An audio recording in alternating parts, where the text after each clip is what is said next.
there's this possibility that Peter Strzok may testify on Tuesday. Well, Congress still doesn't have all the records. Subpoenas have been ignored by the Justice Department and the FBI. They still don't have all the emails. They still don't have all the memos and such about the targeting of Donald Trump. And Congress, again, is threatening impeachment and contempt if that doesn't happen. Well, that's all well and good. And if impeachment's warranted, then pursue it because it's accountability. But the contempt, what happens if you're in contempt of Congress? You may wonder. You have to rely on the Justice Department to prosecute it.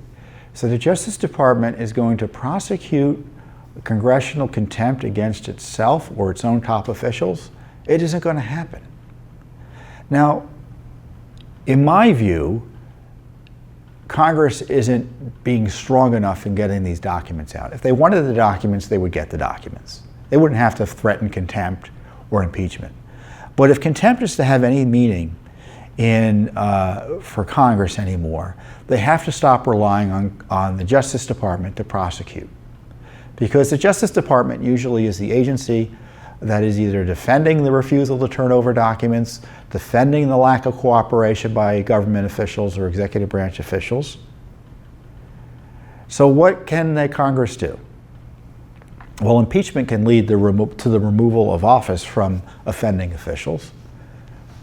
But the House can impeach, and that requires only a majority vote, but it's only the Senate that can remove someone after a trial. That requires 2/3 vote. So that's unlikely to happen. So that leaves contempt. Well, how is it they can reform the contempt enforcement power so as to make it a significant threat to members of the executive branch? Well, it used to be that Congress would enforce its own contempt against members of the executive branch. So if you were a cabinet official or a senior government official and you were in contempt of Congress for refusing to provide testimony or evidence or documents, Congress would arrest you. So you would be detained by Congress to vindicate the contempt, to vindicate Congress's rights in this contempt issue. Now, it doesn't mean you're denied rights to due process and such, but Congress has its own inherent authority, frankly, to arrest cabinet officials who are in contempt of Congress. Now, you may not know that history, and you raise that on the Hill, they have a heart attack. And obviously, they would have a heart attack over at the Justice Department if that was raised.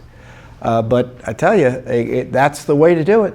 And if they want to be serious about it, they would use that arrow in their constitutional quiver against recalcitrant cabinet officials and high-level government officials who refuse to turn over records.